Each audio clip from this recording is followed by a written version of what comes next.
나는 전능하신 아버지 하나님 천지의 창조주를 믿습니다.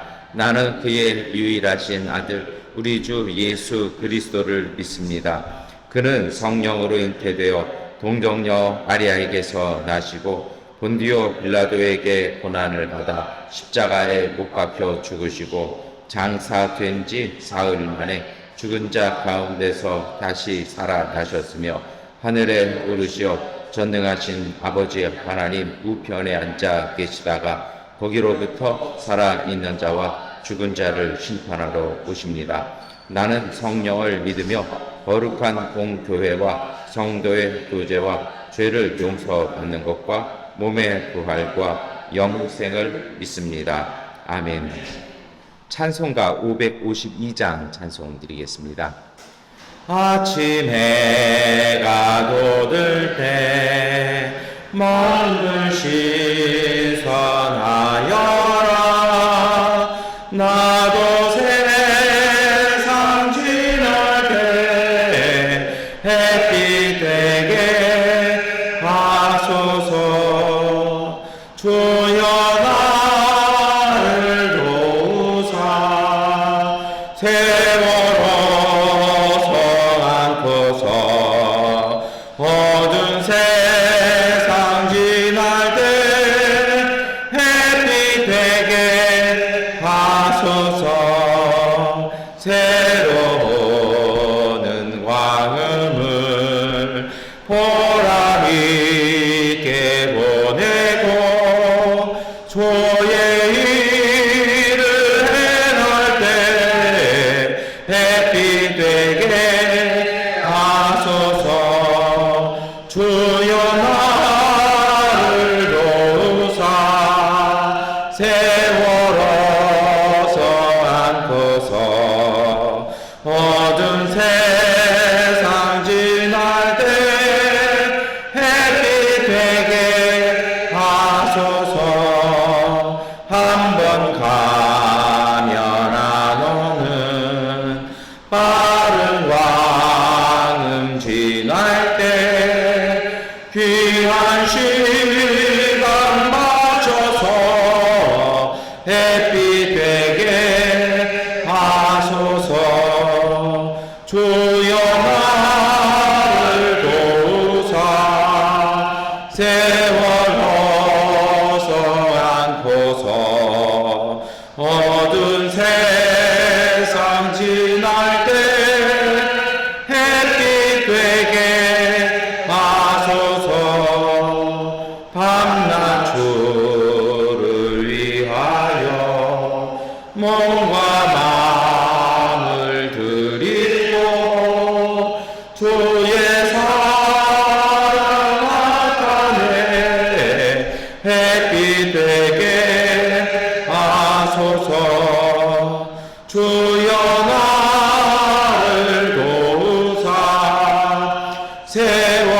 세월호서 않고서 어두운 세상 지날 때 햇빛 되게 하소서.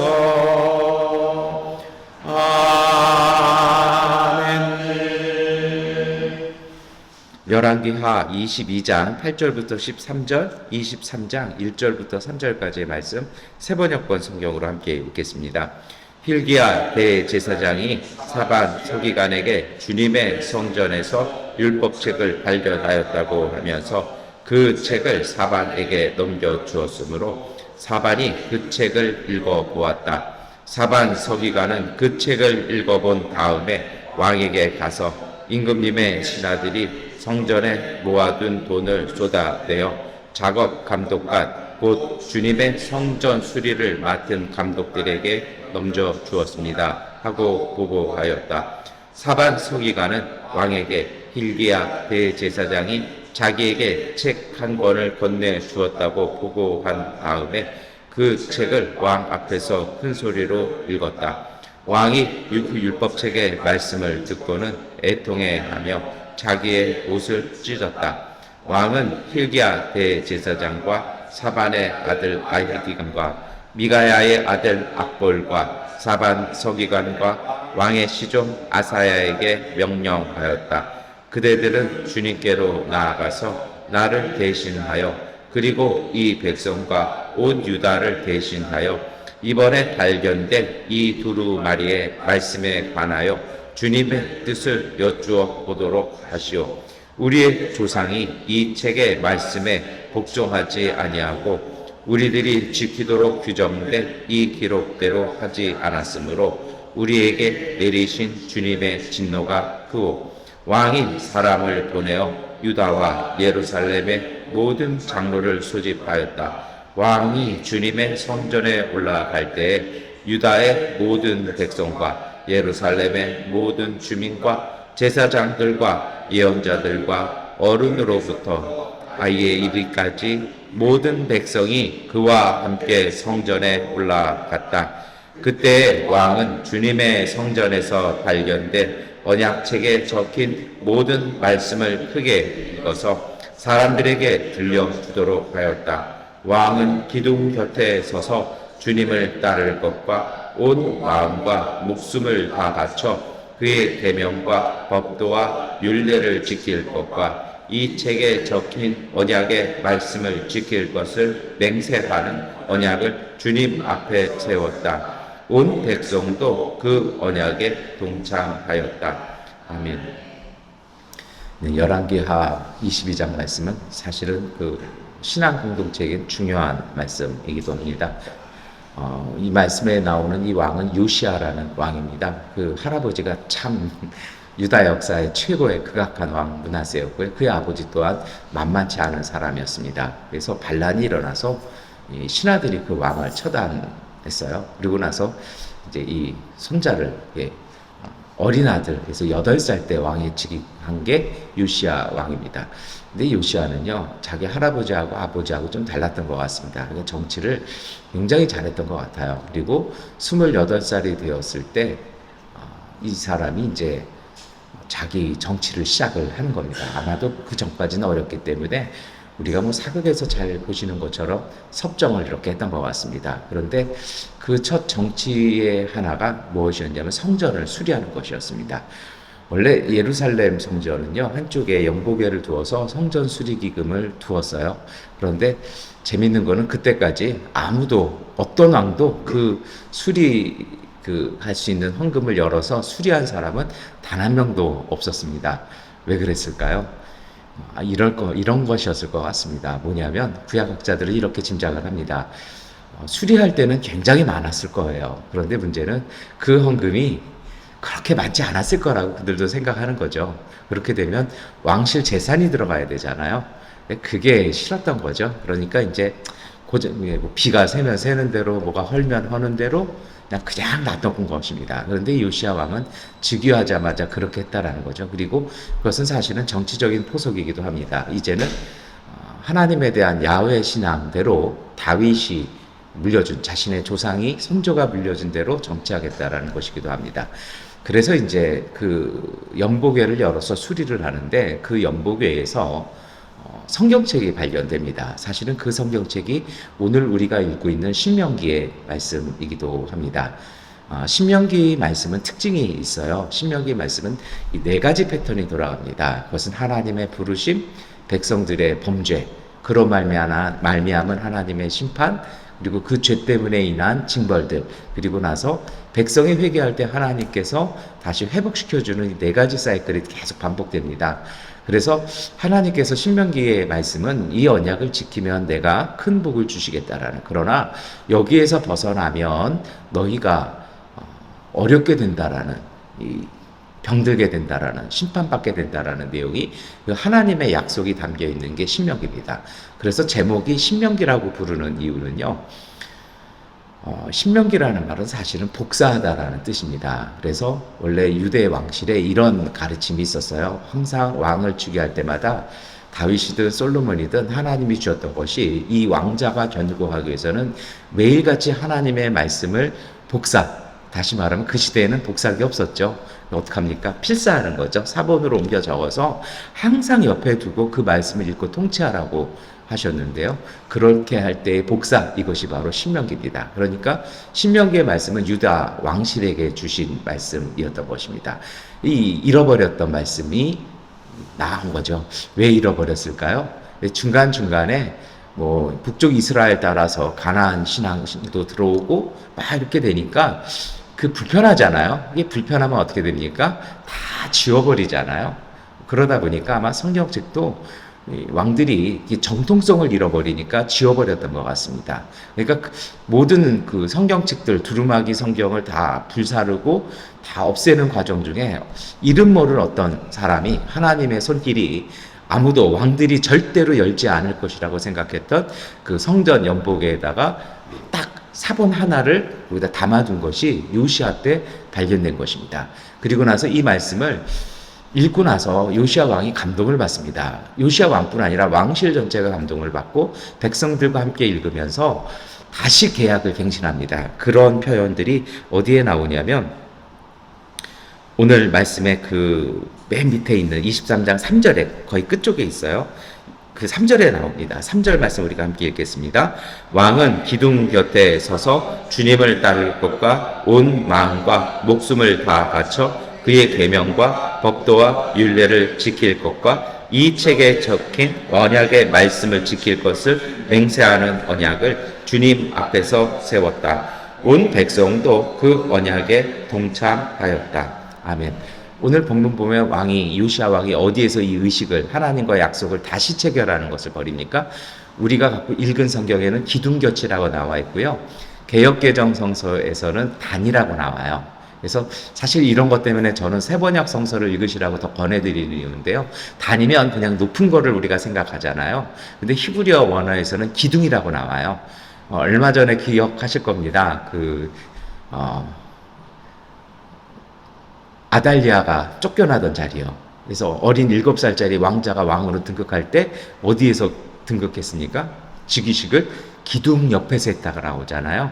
아마도 성서학자들은 이 기둥이 성전에 들어가는 가장 큰 기둥 두 가지, 야긴과 보아스, 하나님께서 나의 힘이시다라는 이 두 기둥에서 즉위했을 것이고 그곳이 아마도 왕을 세우는 공식적인 자리였다라고 이렇게 보고 있습니다.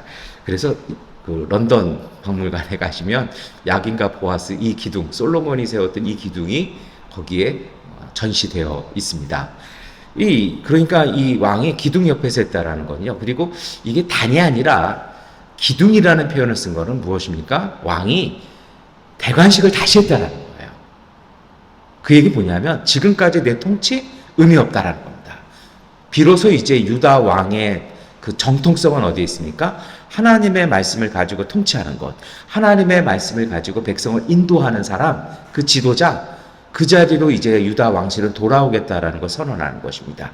이것을 통해서 망해가던 유다 왕실은 전기를 마련합니다. 다시 소생하기 시작합니다. 그리고 이때부터 요시야는요, 종교개혁을 실시하고 사회개혁을 실시하면서 유다가 다시 한번 그 멸망에 치달아가던 것들을 멈추어서는 그 과정을 겪습니다. 오늘 이 말씀 우리가 어떻게 묵상하고 기도해야 할까요? 먼저 이것입니다. 여러분, 하나님의 말씀 한 건이 발견되었는데 왕실의 역사가 바뀌는 것입니다. 하나님의 말씀은 이러한 능력이 있습니다. 근데 우리는 왜 그게 안 될까요? 왜 우리는 말씀 읽기가 싫어질까요? 왜 말씀을 읽으면 불편할까요? 그건 이유가 있습니다. 여러분, 그 하등 종교일수록요, 예를 들어서 그 무속신앙들 있잖아요. 무속신앙에서 그 자신들을 찾아오는 숭배자들을 어떻게 다루는지 아십니까?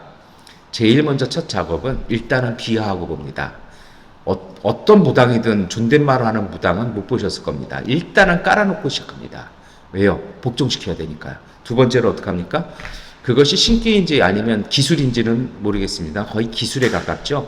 그 사람이 아파 보이는 것, 뭐 하는 것, 그것을 꾹꾹꾹 찔러댑니다. 이 사람이요, 다 사는 게 비슷비슷해요. 그리고 행색 보면요, 대충 답이 나와요. 문제가 보여요. 그럼 꾹꾹 찔러서 하고서 거기다 욕까지 딱 섞어서 네가 뭐 해서 이렇게 된 거야? 사람이 어떻게 될까요? 움찔합니다. 그때부터는요, 복종 상태가 돼요. 그리고 나서 이제 얘기를 해주면 그것이 절대적인 명령에 되어서 그 다음부터 어떻게 합니까? 요만한 일 하나만 생겨도 나와서 계속해서 물어봐요. 처음에는 할인해 주죠. 그러나 두 번째 오고 세 번째 올수록 소위 말하는 이제 상담료는 봉투는 점점점 두꺼워져야 하는 것입니다.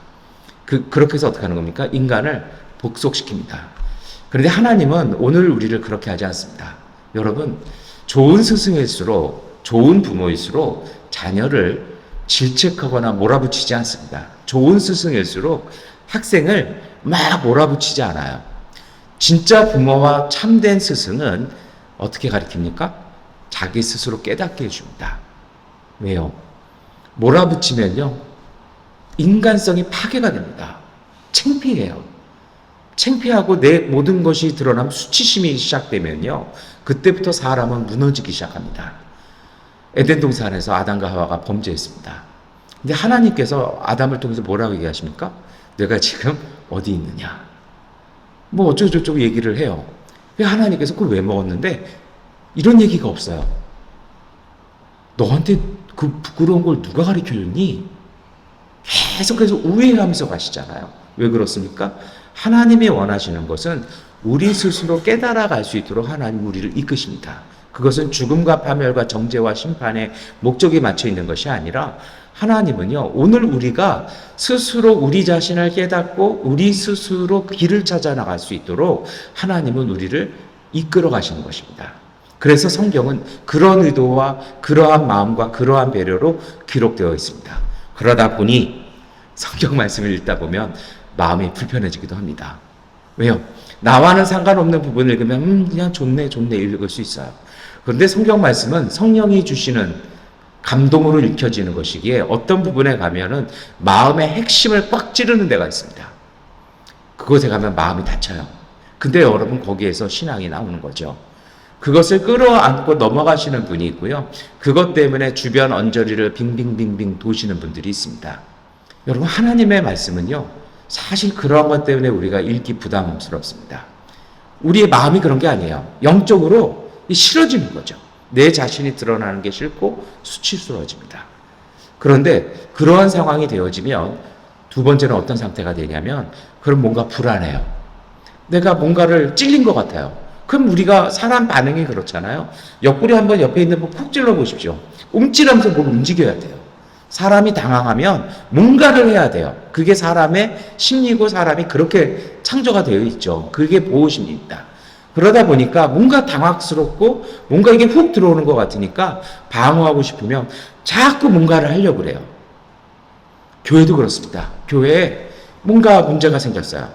그러면 대부분은 정말 건강한 교회는 그것을 말씀 앞에서 다시 살펴보고 그리고 기도하면서 그것을 찬찬히 그것을 뜯어 고쳐야 되는데, 교회에 뭔가 병든 게 있어요. 뭔가 그게 있어요. 그러면 자꾸 어떻게 하냐면 뭐 교회 리모델링을 하든지 아니면 행사를 한다든지 근본적인 건 고치려고 하지 않고 외형적인 것으로 뭔가를 해결하려고 한다는 거죠. 근데 그것이 끝나면 그대로예요. 왜요? 본질은 변하지 않았습니다. 여러분, 그러다 보니 성경을 읽는 것이 아니라 그런 신앙의 특징은 자꾸 일을 벌립니다. 자꾸 뭔가 부숴내요. 자꾸 행동으로 가요. 근데 이것은요, 그렇게 할 것이 아니죠. 하나님의 말씀이 힘이 있고 능력이 있습니다. 그래서 디모데후서 3장 16절 17절 말씀은 모든 성경은 하나님의 영감으로 된 것으로서 교훈과 책망과 바르게 함과 의로 교육하기에 유익합니다. 성경은 하나님의 사람을 유능하게 하고 그에게 온갖 선한 일을 할 수 있게 하는 것입니다. 라고 말씀합니다. 정말 하나님의 말씀은요, 히브리서의 말씀 따라 양날선 검과 같이 날카롭고 예리하고요, 오늘 우리에게 능력 있는 말씀입니다. 어떻게 해야 될까요? 이 말씀을 아프지만 때로는 우리 스스로의 수치들, 우리의 부끄러움들, 내 약점들이 하나님 앞에서 드러나지만 그것을 하나님의 은총이 덮어주심을 믿고 고백하며 주님 앞에 나와야 할 것입니다.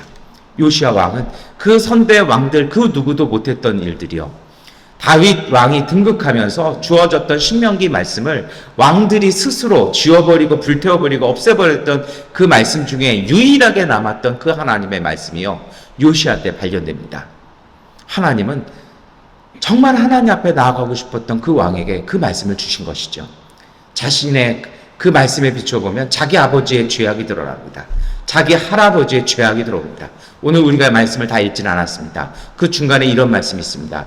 이 말씀이 정말 어떻게 우리가 지켜야 될지 몰라서 여자 선지자 훌다에게 보냅니다. 이 말씀에 따르면 우리는 어떻게 됩니까? 주님의 뜻을 알려주십시오. 훌다 여선지자가 얘기합니다. 이 말씀대로 이 나라, 이 백성, 이 도시는 멸망할 것입니다. 누구 때문에요? 왕들이 잘못 정치했기 때문에, 백성이 잘못 믿었기 때문에. 그러면 이것은 국가적인 기반이 흔들리는 거잖아요. 근데 요시아의 믿음은, 요시아의 통치력은 어디서 나옵니까? 그러하니 우리가 더욱 주님 앞에 나아가자라는 것입니다. 그래서 어떡합니까? 자신들만 읽는 것이 아니라, 고위 관료들, 엘리트들만 읽는 것이 아니라 모든 백성들이 나와서 함께 이 말씀을 읽고 이제 우리가 이 말씀 지키자라는 것입니다. 하나님은 우리를 멸하시고 때리시고 죽이시는 하나님이 아니라 하나님은 오늘 우리를 살리시는 하나님이시라는 것입니다. 그 믿음으로 유다 왕실의 역사를 새로 시작하자라는 것입니다. 그래서 요시아는 그 공식적인 장소, 이미 대관식을 했음에도 불구하고 이제 자신의 의지로, 그전에는 반란자들의 의지로 왕이 되었지만 이제는 자신의 의지로 다시 한번 왕관을 대신에 하나님의 율법책을 받아들면서 통치를 시작하는 것입니다. 이것이 유다 왕국을 살리는 힘이었습니다. 여러분, 오늘 우리가 어떻게 해야 할까요? 오늘 우리도 이제 다시 돌아가야 합니다. 하나님의 말씀에 힘이 있습니다. 능력이 있습니다. 제가 여러분에게 말씀드리고 싶은 것이 있습니다. 아니, 오늘 우리에게 주시는 주님의 말씀이 있습니다. 너무 일을 많이 하려고 하지 마십시오. 그 일은 때로 우리에게 맞지 않는 일일 수도 있습니다. 불안하고 근심되고 초조하니까 자꾸 우리는 무엇인가를 해서 거기서 위로를 얻으려고 합니다. 일을 하시되 적절하게 일하십시오. 쉽게 말해서 야구에서 말하는 적시타만 하십시오. 필요한 일만 하십시오.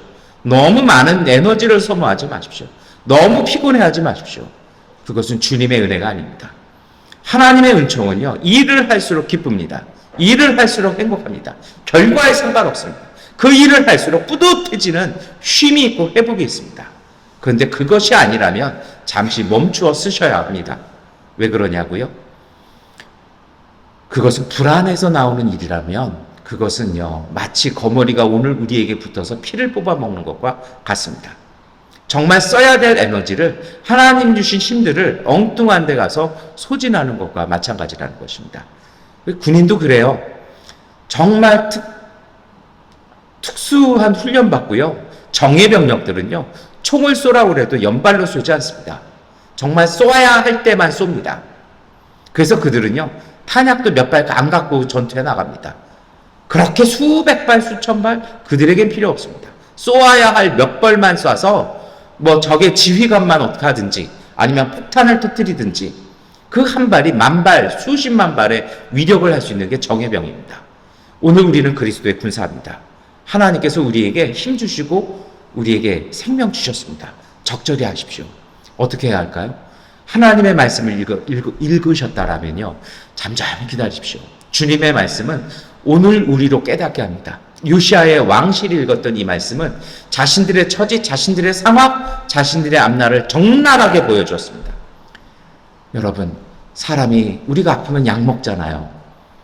근데 왜 약을 먹을 때 약사와 상의해야 되고 의사에게 진단을 받을까요?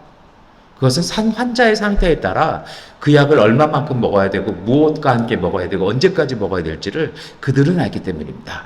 하나님의 말씀이 우리에게 생명이 되는 것은 주님의 말씀은 우리에게 그것을 보여줍니다. 우리도 몰랐고 우리가 감춰놨던 오늘 우리에게 상태를 성령은 우리로 일깨우게 하시는 것입니다. 우리의 상태를 정확하게 알아요. 그런 다음에 주시는 종이 성령은 그러면 오늘 우리에게 무엇이 필요한지도, 오늘 우리가 무엇을 해야 할지도 알려주십니다. 그것이 바로 성령께서 주시는 지혜입니다.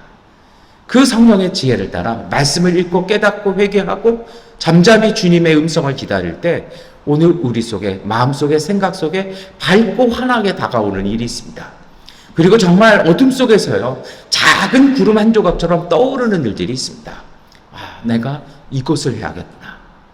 그것을 믿으신다라면요, 그것을 믿고 실천하십시오. 그것이 바로 적시탑니다. 그것이 바로 그 한 일 하나가 세 개, 네 개를 동시에 할 수 있는 효율적인 일로 하나님은 이끌어 가신다는 것입니다. 여러분, 때로 우리는 그것을 못합니다. 왜요? 믿지 못해서보다 불안과 걱정이 더 많아요. 이 불안과 걱정을 잠재울 수 있는 유일한 길은 하나님의 말씀입니다. 그 말씀을 깊이 받아들이는 것입니다. 하나님의 말씀보다 앞서 움직이지 마십시오.